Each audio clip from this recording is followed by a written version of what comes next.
Hi guys! So let's get started with another guided reading lesson. You guys have been doing such a great job and you all did an awesome job on your vocabulary organizers last week. So we're going to do that again. So don't forget to do that on Seesaw. Don't forget to do that with our new word from our book this week. And that word is going to be habitat. So we're going to show that we understand what that word means.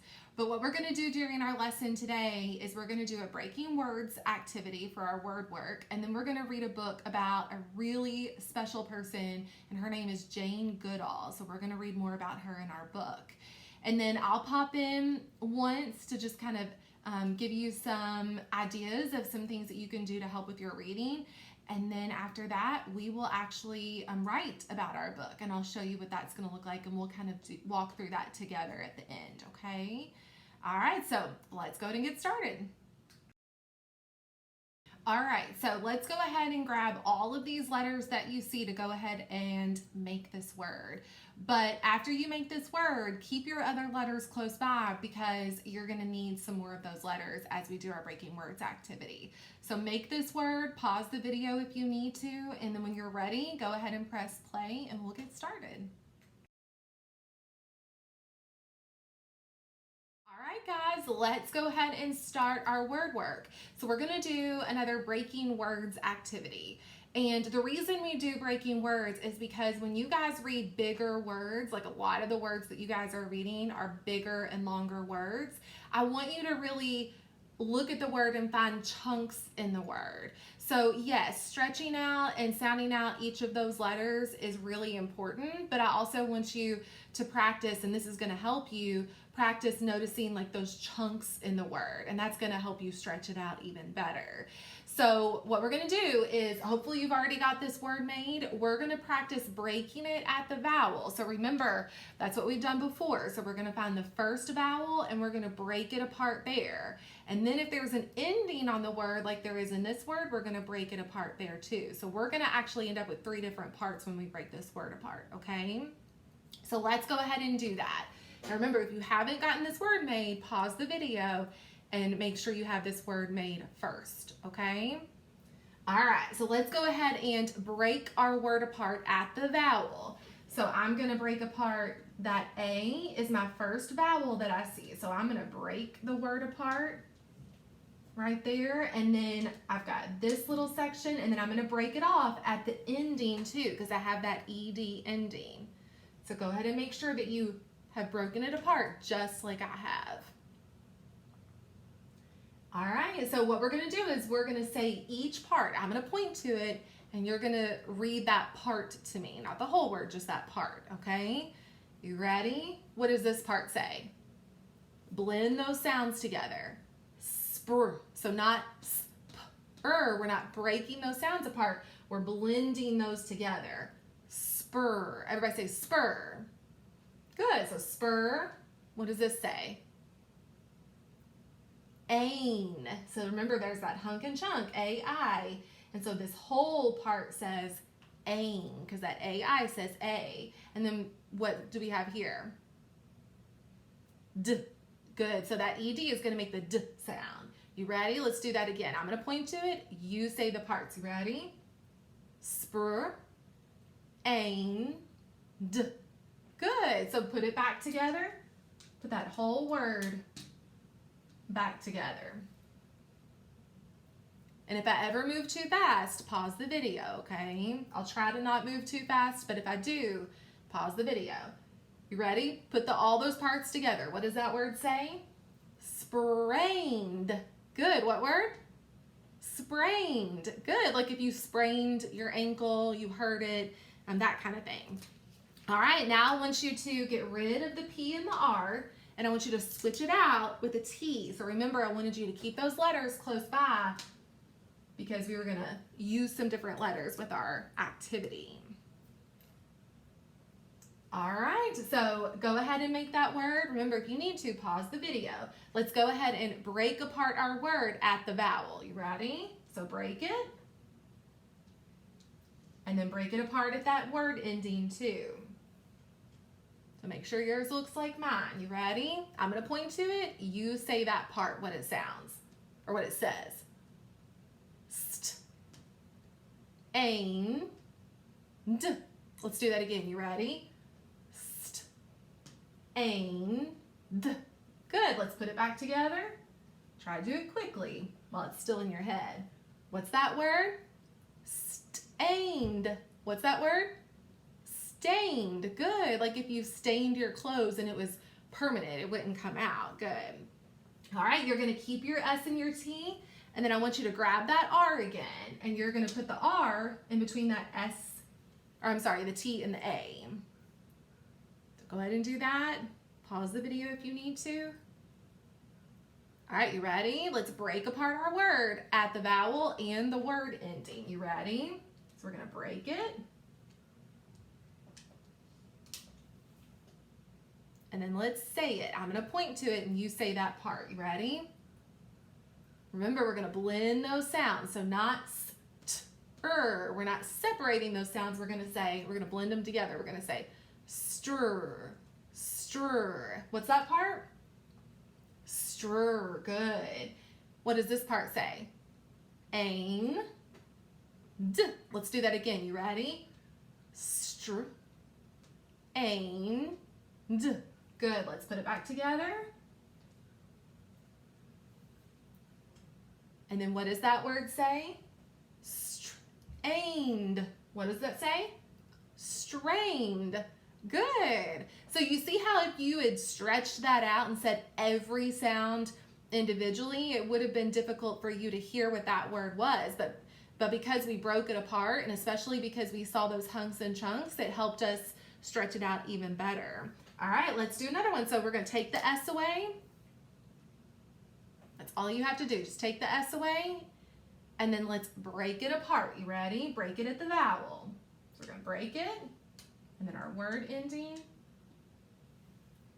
You ready? I'm going to point to it. You say it. And you can do this on yours too, because you should have the letters in front of you. So you can kind of watch me, but point to it in front of you, in front of your letters too. You can point just like me. Pretend you're the teacher. You ready?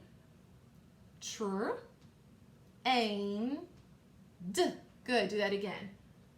Tr. Ain. D. Good. All right. Put it back together.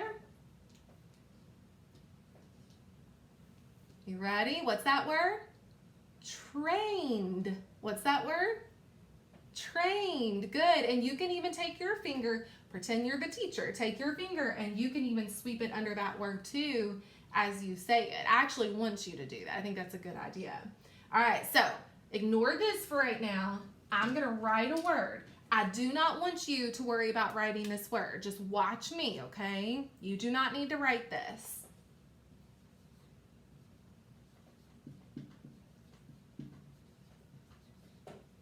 All right, in your head, I want you to break it apart, just like we did with our letters. So kind of find the chunks in that word. Break it apart in your head. All right, you ready?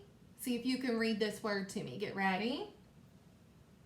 Draining. Good. Do it again. You ready? Draining. Good. Like if you're draining some water out of a pot or something. Very good, you guys.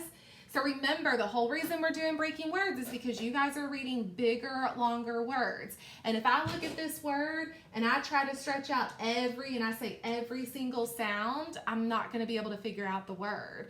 I want you to find the hunks and chunks, break it apart in your head, and see if that helps you stretch it out, okay? So do that while you're reading at home or at school or anywhere, okay? All right, let's go ahead and get started with our book. All right, so we're going to read a book called Jane Goodall, and that's the woman that you see here on the cover. Her name is Jane Goodall. She was a real person. This is a nonfiction book that we're going to learn more about her and her life and what she did.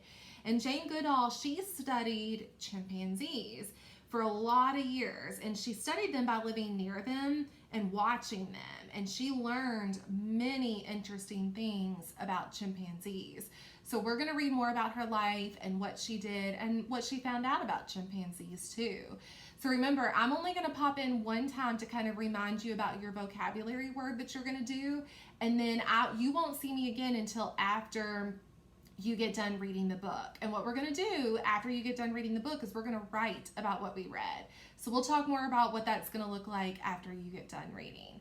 So make sure that you use those strategies if you get stuck on a word. And if you need to, you can always press the pause button to be on a page a little bit longer if you need more time to read it, okay?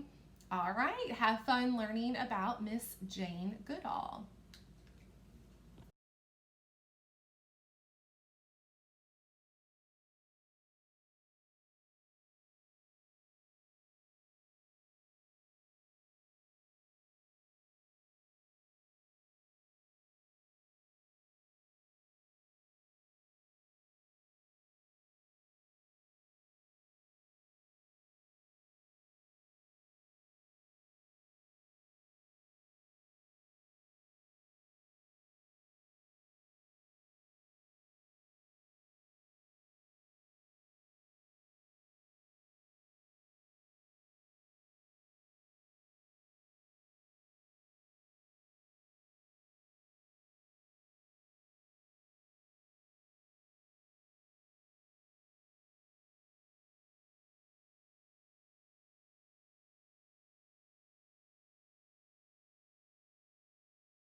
All right, guys, so you've had a chance to read a lot of our book, but I wanted to stop here on this page and point out the word that you see that's in that bold print. So remember, bold print means that it's thicker and darker and it just looks different than the rest of the words on the page. So this word that you see that starts with that H that's in the bold print is the word habitat. So say the word habitat. Good. So remember, habitat is a big vocabulary word that we're going to work on this week when you go back to Seesaw. So if you remember last week, now I pulled this up from last week, so obviously yours is going to look a lot different when you do it with the word habitat. But I wanted to pull this back up to remind you what to do when you go to Seesaw. So when you go to Seesaw, you're going to write the word, instead of shelter this week, you're going to write the word habitat in the middle. You're going to draw a picture of what that word means. You're going to write a definition, so what the word means, and you're going to put it in a sentence, and then you're going to write and tell me some examples or synonyms. Remember, synonyms is just a big word that means words that mean the same thing. But you might be thinking, Miss Bell, I don't know what the word habitat means. So remember last week we talked about you can always use context clues. That means look for clues in the picture, in the text, and see if you can figure out what that word means just looking on that page. But I also mentioned last week that if you read a nonfiction book and that book is or that word is in bold print, then you're probably going to be able to find it in the back of the book in the glossary. So as you keep reading, when you get to the end of our book, you're going to see a glossary and you're going to find the word habitat in that glossary. And we know that because it's in bold print on this page. So when you get to the end, I want you to look at the glossary and see what it tells you. It's going to tell you exactly what the word habitat means. So take a look at that. That should help you know what it means, and then that will help you fill in your vocabulary Foursquare organizer when you go to Seesaw, okay? All right, let's go ahead and finish our book.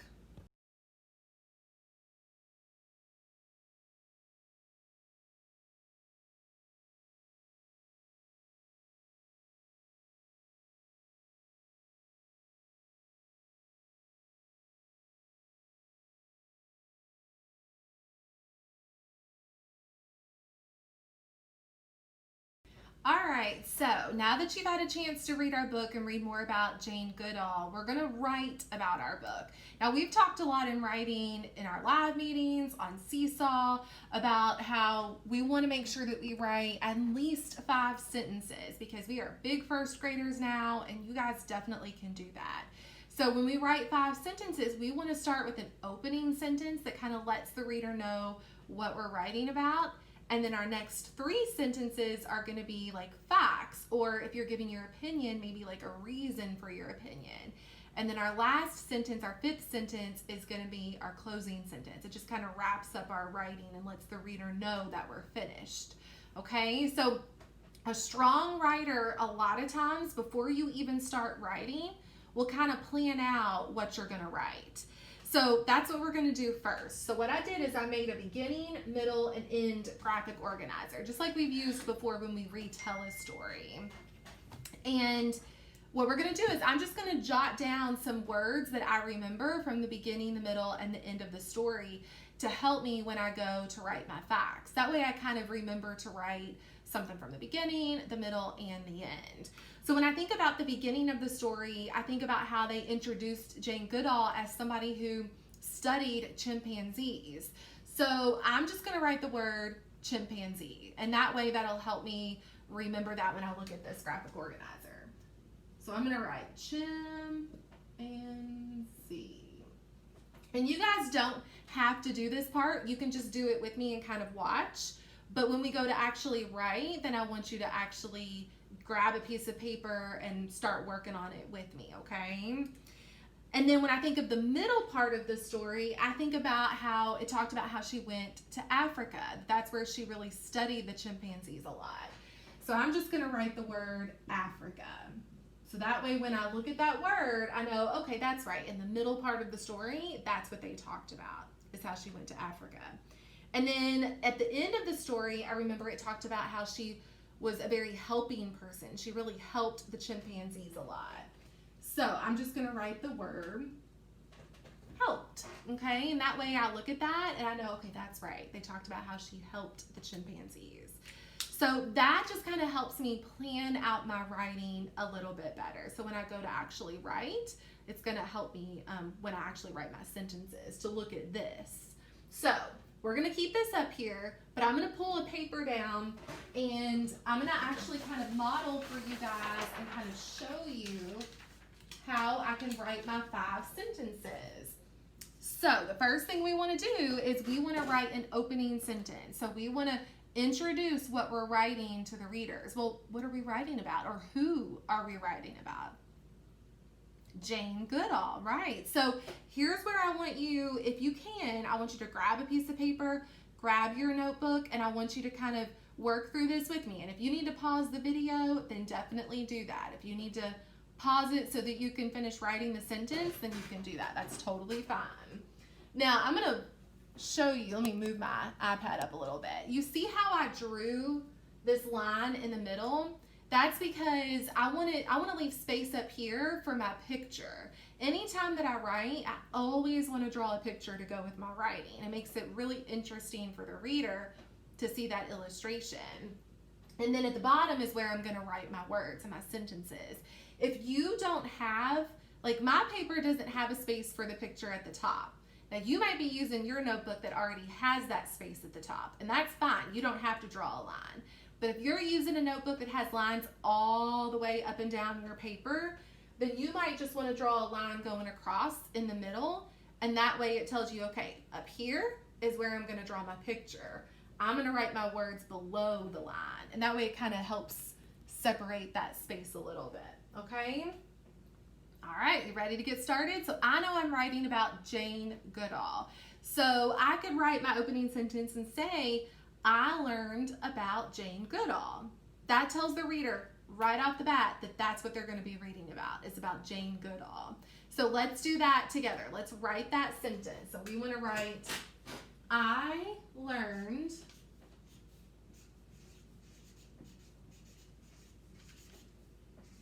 about, and if I don't know how to spell something, especially something that I know is in my book, I can always go back and look at my book and just copy it. So if I don't know how to spell Jane Goodall, I can just pull my book up and it's right there for me to copy. So there's really no reason for me not to spell it correctly.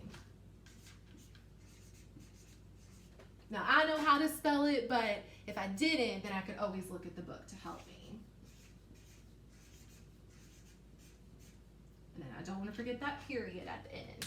And make sure you capitalize the J in Jane and the G in Goodall because that's her name. Anything specific, we want to make sure that we capitalize. All right, so if you need to, press the pause button so that you can copy this down. All right, so let's get started with our facts. So remember, our first sentence, we want it to be our opening sentence. What are we writing about? Our next 3 sentences are going to be facts that we learned about whatever we're writing about, which is Jane Goodall. And if I go back to where I planned out my writing, well, in the beginning, it talked about how she studied chimpanzees. So I can put that in a sentence. I can say, Jane studied chimpanzees for a long time. So I'm going to write that in a different color so that you guys can see it a little bit better. So we're going to write, and I'm not going to start a new line. Even though my sentence ends right here, I have all this space right here. So I'm going to go ahead and fill in this space, and that's okay. Each sentence doesn't have to be on a separate line. So I'm going to leave a little space, and then I'm going to start my next sentence. So I'm going to say, Jane studied, and then I don't think I have enough room there, so I'm going to come down here and write chimpanzees. For a long time. And then that's the end of my sentence. So go ahead and write that fact and pause the video if you need to, okay?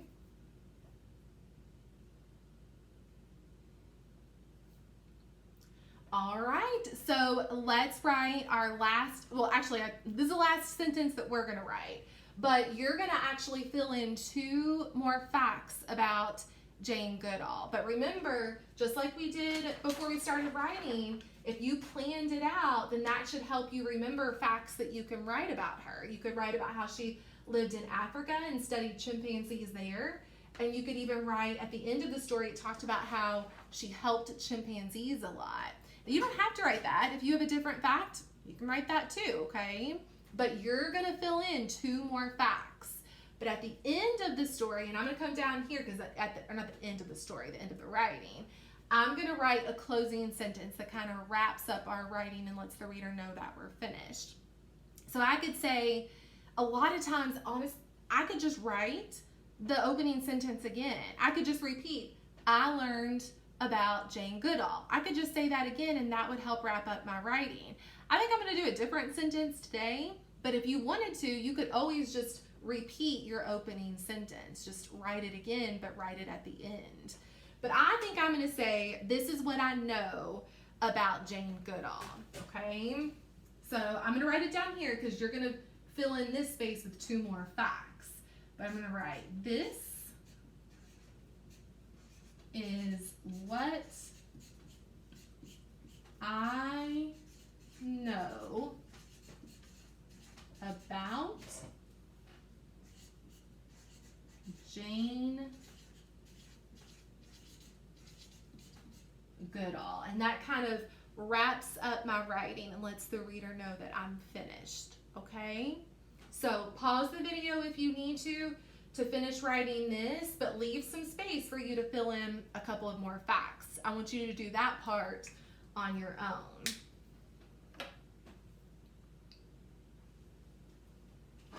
All right, so hopefully you've had a chance to copy all of this, and don't forget, before you turn it into me on Seesaw, I want you to write 2 more facts, because remember, we want 5 sentences. You guys can do that. We have our opening sentence.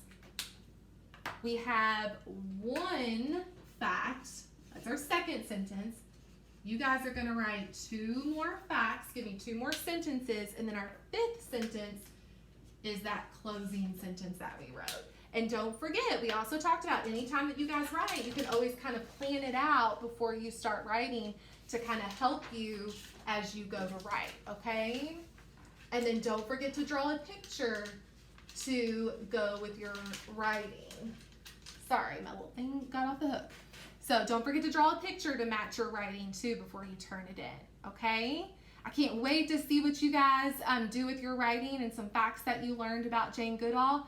Do this, your picture, and then don't forget to do your 4-square vocab organizer with the word habitat, okay?